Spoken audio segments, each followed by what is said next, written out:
આજે તો સવારમાં જ વાડીએ આવીને ધોરિયા પાસે બેસી ગઈ હતી, પણ સવારમાં મેં મોટરની સાપ ચાલુ કરીને તો ધોરિયો તૂટી ગયો, તો નંદી જેવો ધોરિયો થઈ ગયો આપણો.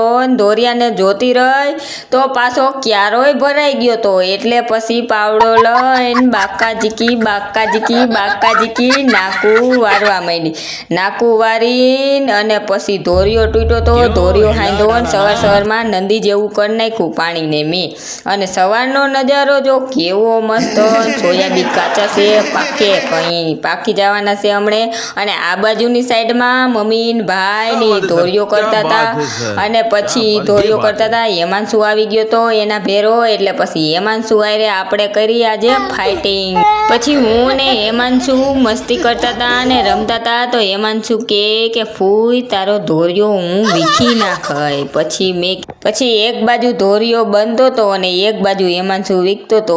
અને પછી શું આપણે પાવડો હાથમાં લીધો હોય ને, એટલે પછી બાકાજીકી જ બોલાવી દેવાની હોય ને. પછી બાકાજીકી બોલાવીને ધોરિયો કરી લીધો આપણે રેવલ એક સરખો ધોરિયો થઈ ગયો.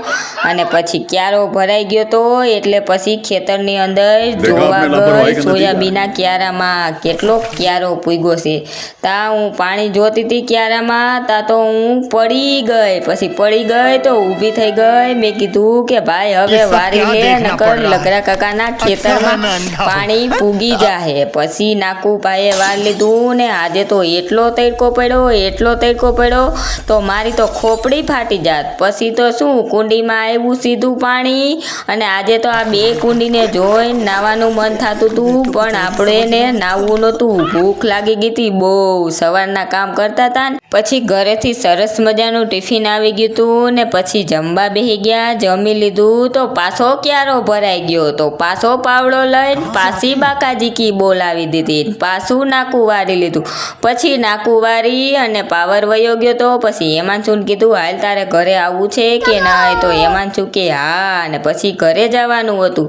પછી દાળની મોટર બંધ કરવા ગઈ, ઓયડી આડી દીધી, તાળું માર્યું, નકર આપણી મોટર કોક ચોરી જાય એટલે તાળું મારવું પડે. અને વિડીયો સારો લાગ્યો હોય તો લાઈક, શેર, સબસ્ક્રાઈબ.